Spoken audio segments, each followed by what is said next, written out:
अपने माधवदास भक्त के लिए ठाकुर जी जगन्नाथपुरी छोड़ करके वृंदावन चले गए। हरिदास भक्त के साथ में ठाकुर जी वृंदावन में विराजमान हो गए। हरिवंश महाप्रभु की भक्ति से श्री राधा वल्लभ लाल जी अपने श्वेत द्वीप को छोड़ करके वृंदावन आ गए। श्री हरिराम व्यास जी के लिए जुगल किशोर जी प्रकट हो गए। रूप गोस्वामी के लिए श्री राधा गोविंद देव प्रकट हो गए। सनातन गोस्वामी के लिए ठाकुर जी मदन मोहन रूप में प्रकट हो गए। मधु पंडित के लिए ठाकुर जी गोपीनाथ रूप में आ गए। और हमारे स्वामी श्री हरिदास जी के लिए ठाकुर जी श्री बांके बिहारी लाल के रूप में प्रकट हो गए। क्या आपको ऐसा नहीं लगता कि इन भक्तों को वैकुंठ के मुक्ति प्राप्त करने वाले मुक्त वैष्णवों से ज्यादा सुख यही पृथ्वी पर ही मिल गया? किसके बदौलत, किसके खातिर? केवल और केवल भक्ति। इसलिए कथा मुक्ति के लिए नहीं सुननी है, नाम जप मुक्ति के लिए नहीं करना है, ये पुण्य मुक्ति के लिए नहीं करने हैं। बोले ठाकुर जी मेरी जिद है, मुझे पता है मैं जो कर रहा हूं इससे मुझे मुक्ति मिलेगी, लेकिन मुझे मुक्ति नहीं चाहिए। मुझे क्या चाहिए? मेरी अंतिम श्वास निकले, मेरे अंतिम क्षण हो, मेरे प्राण निकलने वाले हो, उससे पहले मुझे साक्षात जगन्नाथ जी मेरे सामने दिख जाएं। इसके लिए मैं कथा सुन रहा हूं, इसके लिए जप कर रहा हूं, इसी के लिए सेवा कर रहा हूं। पीतांबरी कसी हो, मुखड़े पे एक हंसी हो, छवि मन में ये बसी हो, जब प्राण तन से निकले। श्री गंगा जी का तट हो, यमुना का वंशवट हो, मेरा सांवरा निकट हो, जब प्राण तन से निकले। बस हम इसी के लिए पुण्य कर रहे हैं कि नाथ आप कृपा करके पधारो बस। और परीक्षित, ये 7 दिन तुम मुक्ति के लिए मत मांगो। इन 7 दिनों में तो ऐसी भक्ति करो कि 7 दिन बाद तक्षक सर्प डसेगा, तुमको मुक्ति मिलेगी, तुमको भगवान के दर्शन होंगे। ये सोच पहले निकालो अपने अंदर से। 7 दिन बाद, मृत्यु के बाद भगवान का दर्शन नहीं करना है, 7 दिन के अंतराल में ही तुमको ठाकुर जी का दर्शन करना है, जीवित अवस्था में करना है। इस भावना से मेरे सामने बैठो। तब परीक्षित की मन बुद्धि शुद्ध हो गए, हाथ जोड़ दे, नहीं भगवान अब मुझे मुक्ति नहीं चाहिए, अब मुझे चिंता ही नहीं है मुक्ति की, अब तो केवल आप ऐसा कर दीजिए, मेरे 7 दिन की श्वास बची है, ये अंतिम श्वास जब निकले उससे पहले मुझे कोई ना दिखे, मेरे ठाकुर जी मुझको दिख जाएं, ऐसी कृपा करो। तब सुखदेव जी कहते हैं ये तो केवल भक्ति से होगा, और भक्ति तुम्हारे चित्त में प्रकट हो ये केवल भागवत जी से होगा। मैं तुमको भागवत सुनाता हूं। तब यहां से सुखदेव जी भागवत सुनाना प्रारंभ करते हैं। बोलो भागवत महापुराण की। अब आगे बंधुओं बड़ी विस्तार से कथा है और बड़ी सुंदर कथाएं हैं, पर क्या करें, सबको हम प्रणाम मात्र कर लेते हैं। तो सृष्टि प्रसंग सुनाया गया। सृष्टि प्रसंग के बाद कपिल देवूति संवाद। कपिल देवूति संवाद में भगवान कपिल ने देवूति माता से अनेक प्रश्न किए, भगवान ने सबके उत्तर दिए। तत्पश्चात ध्रुव चरित्र सुनाया गया। ध्रुव ने भगवान की प्राप्ति की, वन में जाकर के ठाकुर जी को अत्यंत आनंदित करके प्रसन्न किया। और ध्रुव ने अपनी भक्ति में भगवान से व्यसन मांगा, एडिक्शन। ठाकुर जी, मुझे इतनी अच्छी बात लगती है ध्रुव जी की।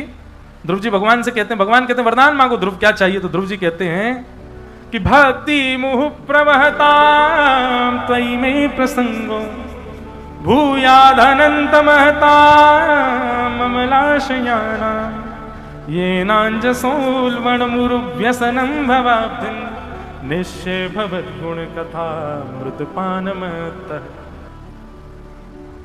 देखो, एक बात मैं 2-3 कथाओं से कहता आया हूं, आपको भी कहूं। भक्ति में यह जरूरी नहीं कि आप कितनी देर बैठते हो ठाकुर जी के सामने। भक्ति में यह जरूरी नहीं आप कितनी परिक्रमा लगाते हो। भक्ति में यह जरूरी नहीं आप कितनी माला करते हो। भक्ति में यह जरूरी नहीं आप ठाकुर जी का कैसा श्रृंगार करते हो, कैसा भोग पधराते हो। ये सब आवश्यक नहीं है। भक्ति में आवश्यक क्या है? आपका प्रस्तुतिकरण कैसा है, आप ऑफर कैसे करते हो ठाकुर जी को, जो भी कर रहे हो वो किस प्रकार से, आपके भाव कैसे हैं उस समय। हम लोग करते हैं ना कि लोगों से पूजा करते हो, सुबह सुबह कुछ करते हो, पढ़ो, हाँ हनुमान चालीसा करता हूँ। दूसरे दिन सुनने बैठो, कैसे करता हूँ,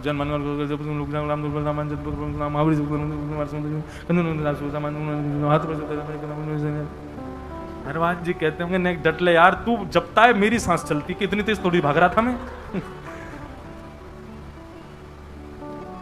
नाम जप करते हैं, नाम जप करते करते, सही बता ना, नाम जप करते करते माला कई बार हाथ से छूट जाती, पूरी होने से पहले कितना कष्ट होता है। राम बड़ी मुश्किल से तो करी थी, हो गई। एक आजकल एक और है, वो काउंटर रखते हैं लोग, काउंट करते हैं उसमें कितने नाम हो गए हमारे। काउंटर जपते जपते जपते जपते महाराज पहुंचा दिया आपने 2-2.5 लाख। अब आए दिन देखें 2 लाख नाम पहुंच गए हमारे। तभी किसी बालक ने रिफ्रेश कर दिया, 0 कर दिए सवरे। नींद नहीं आ सकती पर अरे ये नहीं है। आपकी ऑफरिंग देखते हैं ठाकुर जी, आप ऑफर कैसे करते हो। मैं कहा करता हूं कि पाव भाजी ढकेल पे खाओ बाहर रोड पे, कितने रुपए की मिलेगी? 15 रुपए की मिलेगी। वही पाव भाजी 7 स्टार होटल में जाके ऑर्डर करो, 1000-1500 की मिलेगी। अंतर क्या है? ऑफर। आपको वो उसका प्रस्तुतिकरण, उसकी ऑफरिंग देखो। वो आपको एक सामान्य से कागज की थाली में दे रहा है, वो एसी चल रहे हैं महाराज, बढ़िया झूमर लगा महंगा वाला, ऊपर टेबल पर बैठे हो, और महंगा तो मिलेगा ही। ठीक वैसे ही भक्ति में आपका प्रस्तुतिकरण देखते हैं ठाकुर जी। स्तुति सब गाते हैं, पर हर किसी की स्तुति का प्रस्तुतिकरण देखो। अब यहां पर ध्रुव जी क्या कह रहे हैं भगवान से कि नाथ मेरी भक्ति पता कैसी हो? मेरी भक्ति ऐसी हो जैसे एक व्यसनी होता है, व्यसनी व्यक्ति होता है, एक नशेड़ी व्यक्ति की तरह मेरी भक्ति हो। भगवान बोले क्यों? तुम व्यसन की तरह भक्ति क्यों करना चाहते हो? बोले महाराज व्यसनी व्यक्ति में एक बहुत अच्छा गुण होता है। बोले कैसा गुण होता है? बोले व्यसनी व्यक्ति हर चीज में यही सोचता रहता है मैं अपना व्यसन कैसे भोगूं। जैसे आज मौसी के बच्चे आए हैं, आज तो हम पिएंगे। मौसी के बच्चे आए, आज बहन की शादी, आज तो रह ही नहीं सकते, आज तो शादी है। उसको हर चीज में क्या बहाना चाहिए? मुझे पीना है, मुझे खाना है। बोले आज क्या हो गया? आज लाइट चली गई, राहुल केला की 12 घंटे की लाइट, आज तो पीना ही पड़ेगा, क्या करें? रात कैसे कटेगी हमारी? ऊपर छत पे पिएंगे। आज मेरा विवाह पक्का हो गया, खुशी में पीऊंगा। 4 दिन बाद लड़की ने मना कर दिया, मुझे तुमसे ब्याह नहीं पी, दुख में पीऊंगा। पीना तो मुझे है। मैं फर्स्ट रैंक से पास हो गया, तब तो पीना पड़ेगा। फेल हो गए बेटा तुम, अब तुम कुछ नहीं कर पाओगे, तो गम में तो पीऊंगा ही मैं। अरे कहां तक बताएं महाराज, ये तंबाकू आदि खाने वाले कैसे कैसे व्यसनी होते हैं। वो कथा में 3 घंटा बैठ थोड़ी सकते हैं। कीर्तन कथा में गाया जाता है ताकि सबकी सुस्ती चली जाए, ताकि सब लोग करताल बजाएं, थोड़ा नहीं आनंद और आवे। पर व्यसनी व्यक्ति तो ये सोचता है महाराज जी कीर्तन कब करेंगे। कीर्तन होते ही वो अभी आता हूं लघु शंकर, वो गिचाएगा, खा के आएगा। कैसा व्यसनी? व्यसनी व्यक्ति केवल बहाने ढूंढता है व्यसन को भोगने के। ध्रुव जी कहते हैं नाथ मैं भी व्यसनी व्यक्ति की तरह हो जाऊं, मैं भी केवल बहाने ढूंढा करूं आपका भजन करने के लिए। आज क्या है भाई? आज तुम पास हो गए, आज तो मैं भजन करूंगा, पास हो गया। फेल हो गए, आज तो भजन करना पड़ेगा, फेल हो गया। आज क्या है? बहन की शादी है, आज तो भजन करना पड़ेगा। मौसी के बच्चे आए, चलो सब मिलके भजन करेंगे। लाइट आ गई, एसी चल रहा है, एसी में बैठ के करेंगे। लाइट चली गई महाराज, तो क्या ऊपर छत पे बैठ के करेंगे? आज माँ ने पाव भाजी बनाए, फिर तो पाव भाजी खाने के बाद ही करेंगे। आज तो व्रत है, व्रत में तो करना ही चाहिए। ध्रुव जी की स्तुति का देखो प्रस्तुतिकरण। ठाकुर जी से कह रहे हैं कि नाथ मुझे व्यसनी बना दो। और ये बात कोई मनगणित नहीं, लिखा है ये नांज सोल व्यसनम भवाब्धिम, मुझे व्यसन लग जाए आपकी कथा सुनने का। जीवन की कैसी भी स्थिति आए, उस हर स्थिति में व्यसनी केवल व्यसन ढूंढता है। मैं जीवन की हर स्थिति में केवल ये सोचूं कि चलो ठाकुर जी को भज लिया जाए। मेरा जीवन ऐसा एक व्यसनी की भांति कर दो नाथ। भगवान खूब जोर से हंसे ध्रुव जी की स्तुति सुन के। वाह ध्रुव, हम तुमसे बहुत प्रसन्न हैं। बस यही तो हमारा उद्देश्य है, हम उनको प्रसन्न करना चाहते हैं। हमारी प्रस्तुतिकरण ऐसी हो। दाल चावल बना दिए, भोग लगा दिया ठाकुर जी का। ठाकुर जी भी ऊब जाते हैं, रोज 100 ही बना दे। कुछ नया तो करो, कुछ नवीनता तो लाओ उसमें, कुछ तो उसमें नवीनता करो। रोज एक ही स्तुति ठाकुर जी को सुना देते हो, उससे कब कितनी दिन मन लगेगा ठाकुर जी का? ठाकुर जी कुछ ना कुछ नवीन करते रहो ना। मैं कहता हूं इसको अपनी भाषा में रोलर कोस्टर भक्ति करो ठाकुर जी की। कभी तो ले गए ऊपर महाराज, ठाकुर जी बैठे, हाँ हाँ अब क्या करेगा पता नहीं, नीचे आ गए, अब तो ओ ठाकुर जी आनंद देते रहे, हंस रहे ठाके मार के। बोले या के संग बहुत आनंद आवे भाई, बहुत आनंद करावे मुझे। कभी तो खूब ऊंचो ले जाए, कभी ऐसा महाराज नीचे घुमावे, पेट में गुदगुदी कर दे मेरी। ठाकुर जी को ऐसा सुख मिले, ऐसी भक्ति करो ना ठाकुर जी की। 50 साल हो गए, एक ही तरीका से वही चल रहा है जैसा 50 साल से है, वैसी भक्ति चाहिए। ठाकुर जी नहीं बैठते फिर वहां पे, अपना प्रतिनिधि छोड़ दे तो तुम रहो यहाँ पे, अपनी मूर्ति को दो, तू रहे यहाँ पे, तू ही खा इसके दिन के रोज के चना बादाम, मुझ पे नहीं खपते। तो ध्रुव जी की स्तुति से हमने ये सीखा, ध्रुव जी ने भगवान की स्तुति गाई, इन्हीं के वंश में आगे चल करके राजा अंग हुए, उनके बेटा बैन हुए, बैन के पुत्र पृथु हुए, पृथु महाराज ने भगवान की स्तुति गा करके 10,000 कान मांगे। ऐसे पृथु महाराज को हम प्रणाम करते हैं। फिर आगे चल करके महाराज भूगोल खगोल का वर्णन किया गया और नरकों का वर्णन करते हुए अजामिल उपाख्यान सुनाया गया। तत्पश्चात वृत्रासुर की स्तुति सुनाई। वृत्रासुर ने भगवान की स्तुति गाई है, अहम हरे तब पादैक मूल दासानुदासो। जितने भी वैष्णव यहां बैठे हैं, वृत्रासुर की स्तुति निकालिए प्रिंट और याद कीजिए, रोज गाया कीजिए अपने ठाकुर जी के आगे, और अर्थ आज सुनकर के जाइए वृत्रासुर कहता क्या है अपने ठाकुर जी से। श्रीमद् वल्लभाचार्य जी महाराज कहते हैं हर वैष्णव को निष्काम भक्ति किसको कहते हैं, ये वृत्रासुर से सीखो। वृत्रासुर की कथा भी कई बार मैंने विस्तार से सुनाई है। यहां हम अन्य कथाओं का विस्तार करेंगे राहुल किला में, जो जो हमके रह जाती हैं कथाओं में। आज तो नंदोत्सव कर दें, फिर कल से वेणु गीत युगल गीत प्रयास करेंगे, अगर उनका विस्तार हो पाया तो उन्हीं का भाव रखेंगे। और कल कथा में श्री गिरधर लाल जी भी पधारेंगे। बोले गिरधर लाल प्यारे की। कल एक कोई टीवी या 2 टीवी ऐसे लगवा देना इधर, क्योंकि हमारे लाल जी छोटे से दूर से दिखेंगे नहीं, तो एक टीवी में कैमरा वाले भैया थोड़ा फोकस करके दिखाएंगे तो आप सबको दिख जाएंगे। कल ही आएंगे ना, कल पधारेंगे, कल श्री गिरधर लाल जी पधारेंगे। 56 भोग यहाँ होगा उनका, बड़े आनंद के साथ हम लोग करेंगे उत्सव। तो वृत्रासुर क्या कहता है, बहुत ध्यान से सुनो। अहम हरे तव पादैक मूल दासानुदासो भवतास्मि भूय मनस्मरेता सुपतिर्गुणांस्ते गृणीत वा कर्म करो तुकाय। वृत्रासुर कहता है नाथ मुझ पर ऐसी कृपा कर दो, मैं आपके दासों के दासों के दासों के दासों का दास बन जाऊं, ऐसी कृपा करो।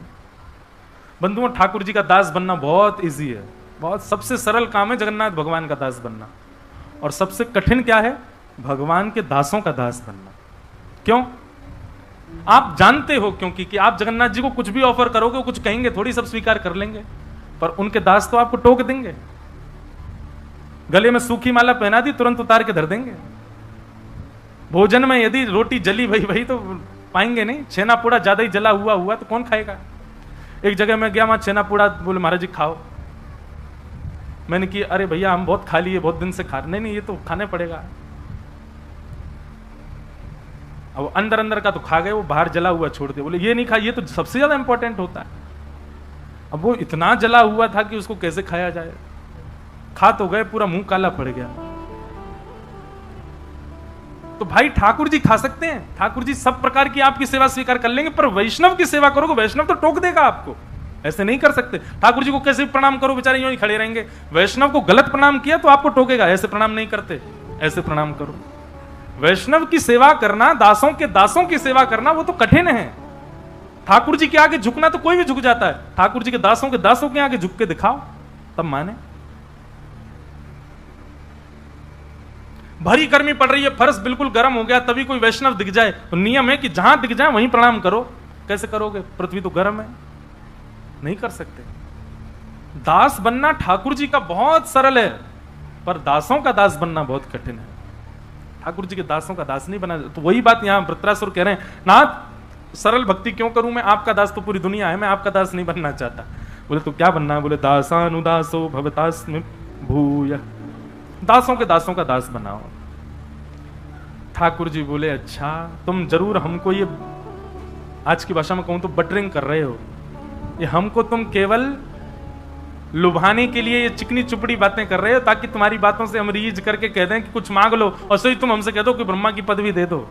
हम सब जानते हैं तुम्हारी बात। वृत्रासुर कहता है क्षमा करें भगवान, लेकिन जो मैं चाहता हूं वो आप दे ही नहीं पाओगे। अच्छा क्या मांगना चाहते हो बताओ। तब वृत्रासुर दूसरे श्लोक में कहता है, न नाक पृष्ठम न च पारमेष्ठम न सार्वभौमम न रसाधिपत्यम न योग सिद्धिर न पुनर्भवम वा समंजसत्वा विरह्य कांक्षे। ना ही मुझे इंद्र की पदवी चाहिए, किसी भी देवी देवता का स्थान मुझे नहीं चाहिए, पृथ्वी का भी राजा मुझको मत बनाइए। भगवान बोले तो क्या चाहिए? बोले पहले वचन दो, जो मांगूंगा सो दोगे। भगवान बोले ये वरदान मांगने से पहले जो यूं कहते हैं ना वचन दो, जो मांगूंगा सो, वो जरूर कुछ विचित्र ही मांगते हैं। क्या चाहिए बताना? बोले नाथ, आपको पाने के लिए मेरे जीवन में बहुत तड़पन आ जाए, मैं बहुत आपके लिए विरह में चला जाऊं, व्याकुल हो जाऊं, खूब रोऊं, खूब तड़पूं आपसे मिलने के लिए, जैसे प्यासा पानी के लिए तड़पता है, ऐसे मैं आपके लिए तड़पूं, पर आप मुझे वचन दीजिए कि मुझे तड़पने दीजिएगा, मिलिएगा मत। बताओ दोगे? ठाकुर जी तब दोगे भाई, ये कैसी भक्ति तेरी? भजन करेगा, मुझे पुकारेगा, भजेगा, पर ये भी चाहता है कि मिलना मत। क्यों? क्योंकि ठाकुर जी जब आपसे मिलने की तड़प होती है ना, तो रोम रोम को आप स्पर्श करते हो, पर जब आप मिल जाते हो तब केवल आंखों को दिखाई देते हो। दर्शन जब होता है तो केवल नेत्रों को दिखाई देते हो, लेकिन जब विरह होता है तो बुद्धि, मन, कान, आंख, जिह्वा, हाथ, पैर, समस्त इंद्रियां केवल यही बजती हैं कि कब मिलेंगे, कब मिलेंगे, कब मिलेंगे। नाथ, मैं केवल नेत्रों को सुख नहीं देना चाहता, मैं तो सर्वांगीण अंग से आपका होना चाहता हूं, और सर्वांगीण अंग आपको तब याद करता है जब आप सामने नहीं होते, इसलिए मुझे आपका विरह चाहिए। समंजसत्वा विरह एकांश।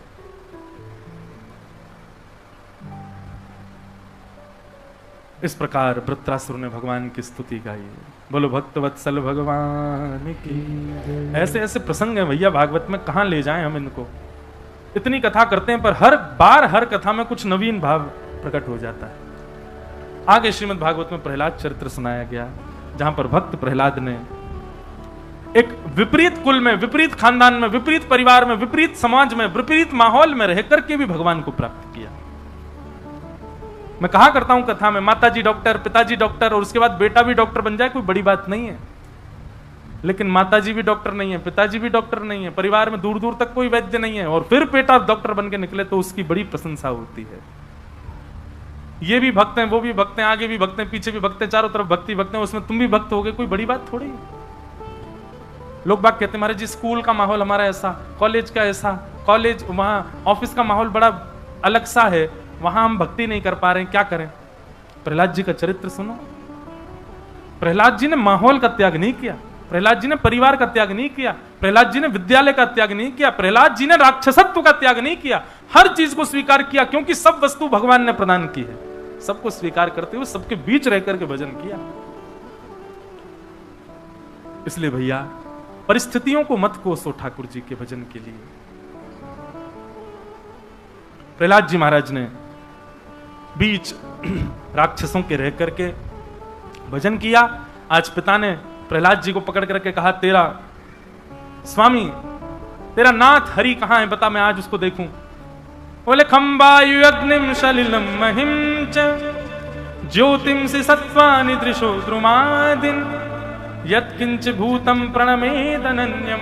पिताजी, सरित्स्र मुद्रांश हरे शरीरम, संसार में दिखने वाली हर वस्तु हरि का शरीर है, सब कुछ हरि है, सब जगह वो विद्यमान है। बोले अच्छा इस खंबे में है? बोले हाँ मुझे दिख रहे हैं। जैसे ही खंभ भेदन किया भगवान नृसिंह प्रकट हो गए। बोले नृसिंह भगवान की। क्या नृसिंह भगवान खंभों में रहते हैं? नहीं, खंबे में नृसिंह भगवान नहीं है, प्रहलाद के विश्वास में नृसिंह भगवान है। प्रहलाद का भरोसा है कि यहां नृसिंह है, इसलिए भगवान वहां नहीं जहां मंदिर, भगवान वहां जहां आपका विश्वास। प्रयागराज में एक सेठ जी थे, उनकी बहुत बड़ी संपत्ति थी, उनकी कोई संतान नहीं थी, तो उन्होंने कुंज बिहारी भगवान का मंदिर बनवा दिया। दोनों पति पत्नी मिलकर के कुंज बिहारी भगवान की सेवा करते, उन्हीं को ही अपना पुत्र मानते थे। विश्वास कितना प्रबल होता है देखो, बिल्कुल सत्य घटना है और ज्यादा 50-60 साल पुरानी घटना है। कुंज बिहारी भगवान को ही अपना पुत्र मानते थे। गांव के लोगों ने सेठ जी से एक दिन कहा कि भैया तुम्हारी इतनी संपत्ति, इतना व्यापार, इतना सब कुछ, तुम्हारा बड़ा वैभव है गांव में, कोई बालक गोद ही ले लो, उसके नाम सब कर जाना। सेठ जी बोलते अरे बालक की क्या जरूरत है, कुंज बिहारी मेरे पुत्र हैं, सब इन्हीं का है, जितनी खेती बाड़ी, जितनी संपत्ति, जितना सब कुछ इनके नाम कर दूंगा। एक वयोवृद्ध हंस करके कहने लगा, बोले संपत्ति तो इनके नाम कर जाओगे, पर पुत्र के और भी काम होते हैं, वो कौन करेगा? बोले तुम्हारे कौन करेगा? बोले हमारे तो पुत्र हैं। बोले मेरे पुत्र कुंज बिहारी हैं, वो करेंगे मेरे सारे काम। बोले अरे काम तो सुनो। बोले बताओ। बोले पिता की मृत्यु पर पुत्र आकर के अंतिम संस्कार करता है, तुम्हारे कुंज बिहारी करेंगे तुम्हारा संस्कार? एक क्षण के लिए कुंज बिहारी की ओर देखा और नेत्रों में आंसू भर आए सेठ जी के। बोले कि मैं देखने के लिए बैठा तो नहीं रहूंगा तब, पर तुम लोगों को दिखेगा, मेरा संस्कार यही करेंगे आकर के। कह दी उन्होंने बात, सबने मजाक में ले ली, चले गए। 20-22 वर्ष बाद जाकर के सेठ जी की मृत्यु हुई। और जब मृत्यु हुई तो कोई तो था नहीं उनके परिवार में। गांव के लोगों ने अर्थी बनाई, गांव के लोगों ने सब काम किए, गांव के लोगों ने चिता बनाई।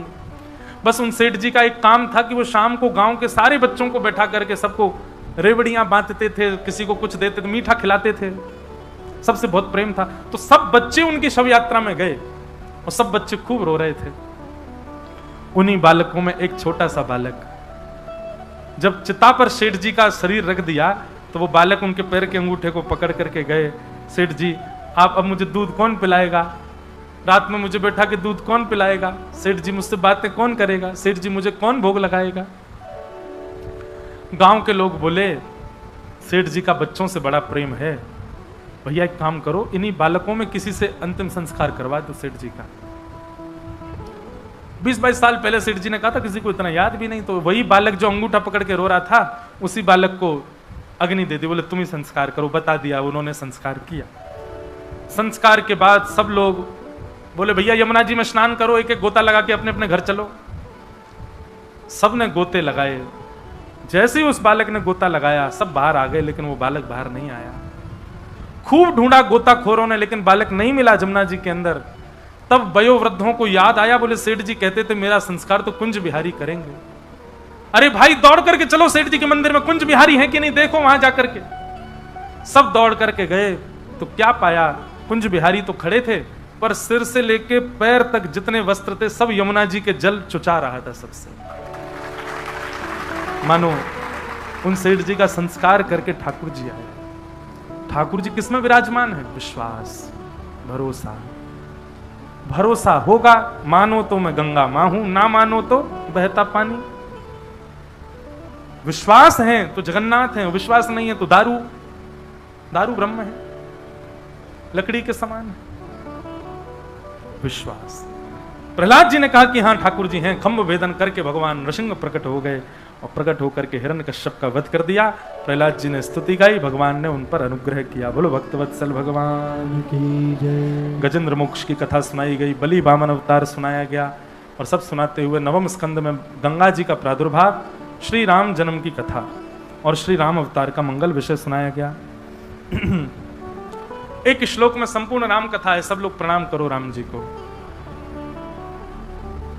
गुरुवर थे त्यक्त राज्यो व्यचरिदनुवनम पद्म पद्भ्याम प्रियाया पाणिस्पर्शा क्षमाभ्याम रजत पथरुजो यो हरीन्द्रानुजाभ्याम वैरूप्या शूर्पणख्या प्रिय विरहरुषारोपित भ्रूविजम्भ तस्ताब्धिर्बद्ध सेतु खलदवदहन कौशलेन्द्रोवतान्न।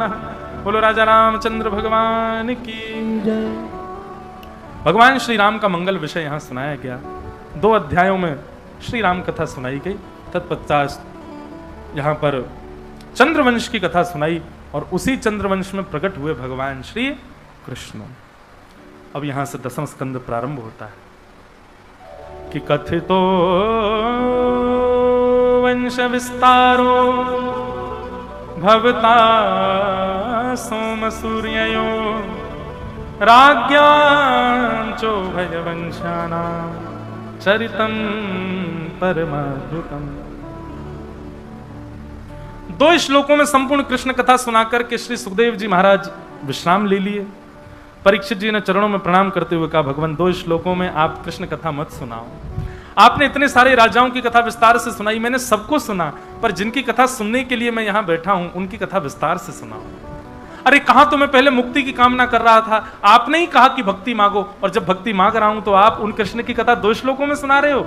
मथुरा में जन्म लिया, गोकुल में ये किया, वृंदावन में ये किया, मथुरा में जाकर कंस को मारा, द्वारिका में ये लीला, और ये सारी बातें आप 2 शब्दों में सुना करके ऐसे शांत मत कीजिए भगवान, विस्तार से सुनाओ। परीक्षित जी महाराज कहने लगे, सुखदेव जी कहने लगे, परीक्षित तुम 4 दिन से एक ही आसन पर बैठे हो, थोड़ा उठ लो, कुछ खा पी लो, थोड़ा आराम कर लो, फिर सुना देंगे। सुखदेव जी महाराज कहते हैं, भगवान अब मुझे भूख प्यास नहीं लगती, मुझे नींद नहीं आती है। वास्तव में सोने पर व्यक्ति को जो ऊर्जा प्राप्त होती है, भोजन करने पर जो बल प्राप्त होता है, जलपान करने पर जो शीतलता मिलती है, वो ऊर्जा, वो बल, वो शीतलता मुझे आपकी वाणी में प्राप्त हो रहा है। अब मुझे किसी अन्य की आवश्यकता नहीं। आप कृपा करके अब तो मुझे विस्तार से कथा सुनाओ। परीक्षित जी महाराज कहते हैं, जब श्रोता की स्थिति ऐसी हो जाए कि उसको अन्न जल की भी स्थिति नहीं है, उसको सोने की भी स्थिति नहीं है, वो पूर्ण रूपेण उत्सव में हो जाए। उत्सव में व्यक्ति ऐसा ही हो जाता है। अत्यंत गम में व्यक्ति ऐसा होता है और अत्यंत उत्साह में व्यक्ति ऐसा होता है। उसको सोने की सुध नहीं होती, उसको भोजन की सुध नहीं होती, उसको जलपान की सुध नहीं होती, उसको बैठने की सुध नहीं होती, उसको वस्त्रों की सुध नहीं होती, उसको अपने रूप की सुध नहीं होती। ये 2 स्थिति कब बनती है? या तो बहुत दुख में भयंकर गम हो किसी को, या फिर बहुत आनंद में। सुखदेव जी की स्थिति, परीक्षित की स्थिति परम आनंद की है। अब वो कहते हैं कि मुझे विस्तार से सुनाओ भगवान। और अब यहां से कृष्ण कथा का प्रारंभ होता है। बहुत सज धज के आप सब लोग बैठे हो बड़े भाव से। अब भैया राहुल केला को छोड़ो, अब हम चल रहे हैं सबरे गोकुल। अब तो आज से कथा गोकुल में चली जाएगी, ब्रज में ही होएगी कथा, और ब्रज भाषा में होएगी। कोई को समझ आए तो अच्छा, नहीं आए तो फिर कोई बात नहीं। वसुदेव गृहे साक्षात् भगवान पुरुष परः जनिष्ये तत्प्रियार्थम सभवन्तु सुरस्त्रियः। भगवान ने आकाशवाणी करके पृथ्वी को बता दिया कि तुम चिंता मत करो, पृथ्वी तुम्हारे भाल को हल्का करने के लिए हम वसुदेव के घर पुत्र श्री कृष्ण बन करके आएंगे। यहां पर मथुरा के राजा उग्रसेन के बेटा का नाम है कंस, और उग्रसेन के छोटे भाई देवक की बेटी का नाम है देवकी। तो मतलब अपने चाचा की बेटी का ब्याह कंस ने वसुदेव जी के साथ में करा दिया। वसुदेव जी के साथ देवकी का ब्याह हुआ, और उस ब्याह के उपरांत कंस विदा करने के लिए जा रहा था।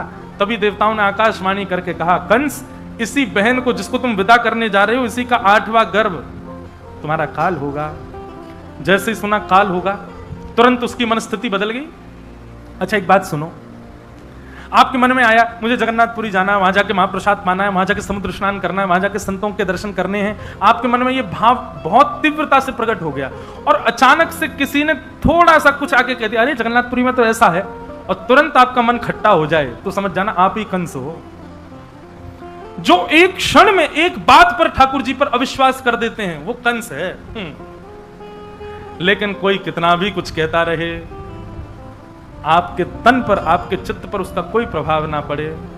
ठाकुर हमरे रमण बिहारी, हम हैं रमण बिहारी के, साधु सेवा धर्म हमारा, काम न दुनियादारी से।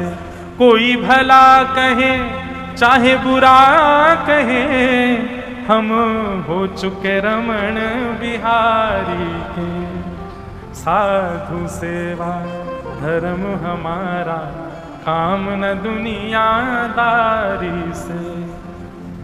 ठाकुर हमरे रमण बिहारी, हम हैं रमण बिहारी के।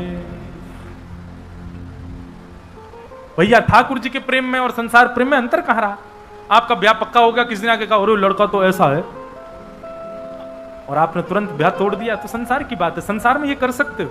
आपके अनुकूल व्यक्ति नहीं, उसको छोड़ सकते हो। पर एक बार ठाकुर जी के हो गए, उसके बाद ठाकुर जी पर संशय होना, ये तो राक्षस बुद्धि है। आपसे किसी ने आकर के वृंदावन की बुराई कर दी, आपसे किसी ने आकर के कथा कहने वालों की बुराई कर दी, और आपने कथा में जाना ही बंद कर दिया उसकी वजह से। आप ही तो कंस ने भी तो यही किया था, अपनी बहन को विदा करने जा रहा था, अच्छा काम कर रहा था। देवताओं ने केवल इतना कह दिया, इसी बहन का 8वां गर्भ तेरा काल होगा। बोले मैं बहन को ही मार दूंगा, तो गर्भ होगा ही नहीं। ये कंस नहीं है तो कौन है?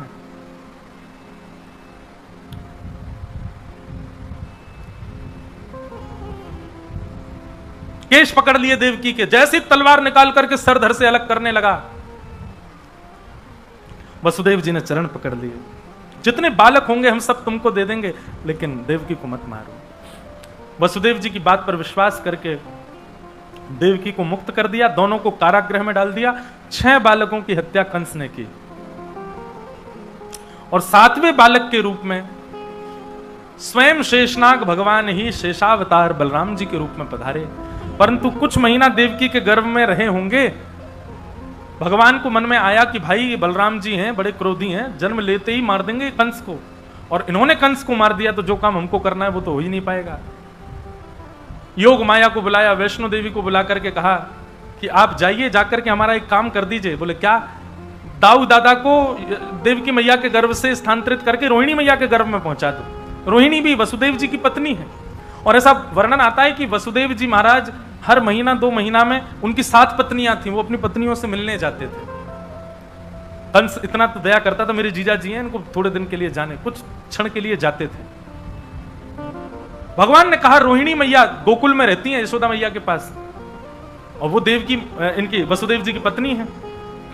हे योग माया, आप कृपा करो और बलराम जी को रोहिणी मैया के गर्भ में पहुंचा दो।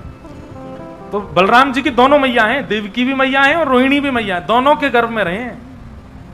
इसीलिए उनका नाम शंकरषण, उनका एक गर्भ से आकर्षण करके दूसरे स्थान पर उनको भेजा गया है। कंस को पता चला 7वां बालक गर्भ में ही खत्म हो गया, और 8वें बालक के रूप में भगवान श्री कृष्ण पधार रहे हैं। भादों का महीना, अष्टमी तिथि। कंस ने महाराज द्वारपाल बढ़ा रखे हैं, सैनिक बढ़ा रखे हैं, 2-2 ताले लगवा रखे हैं, कहीं से भी मेरा शत्रु निकल के भाग ना जाए।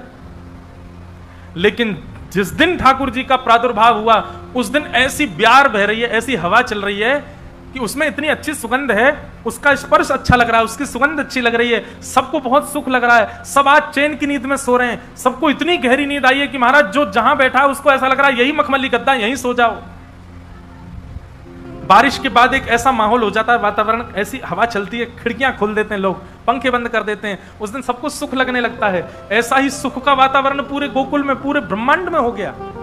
गहरी निद्रा में कंस सोए हैं, सारे सैनिक सोए, द्वारपाल सोए, सब सोए हैं, केवल वसुदेव और देवकी जागे हैं। और जैसे ही भादों का महीना, अष्टमी तिथि, अर्धरात्रि का समय हुआ, एक दिव्य तेज देवकी मैया के गर्भ से प्रकट हुआ और शंख चक्र गदा पद्मधारी श्री बाल कृष्ण प्रभु प्रकट हो गए। बोलो बाल कृष्ण लाल की जय। हाथ जोड़ करके सब लोग प्रणाम करो।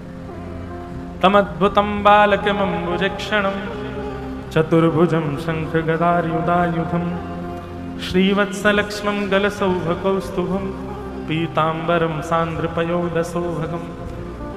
ठाकुर जी का चित्र अपने मन में बनाओ। कैसे हैं ठाकुर जी?